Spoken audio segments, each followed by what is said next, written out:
Before Europeans arrived, there were millions of people already living on this land.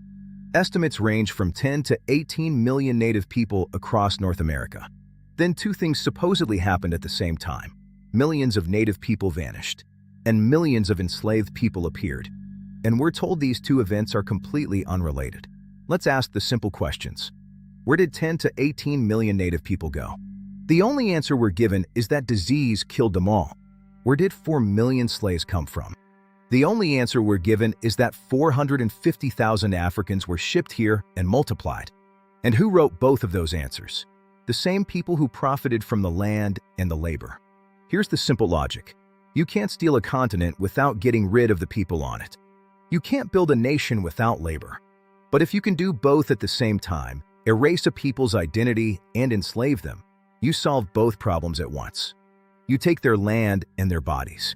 Then you call them something else so nobody asks questions. That's exactly what happened. They called them Negro in the records. They invented racial categories that erased their identity. They told their children they came from somewhere else. And they waited a few generations until nobody remembered. Now think about the motive. If the enslaved people are indigenous, they have a claim to the land. If they're labeled as being from Africa, they're foreigners with no claim to anything.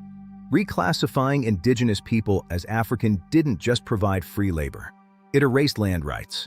All the data we rely on, the ship manifests, the census records, all of it was written by the people who ran the system. The slaveholders, the colonial governments, the census takers. Every single data point comes from the oppressor's pen. If someone robs your house and then writes the police report, would you trust the inventory of what was taken? So here it is in one sentence.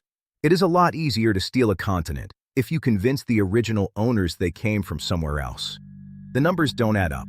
The history was written by the people who had the most to gain from hiding the truth. And it's time we start asking better questions.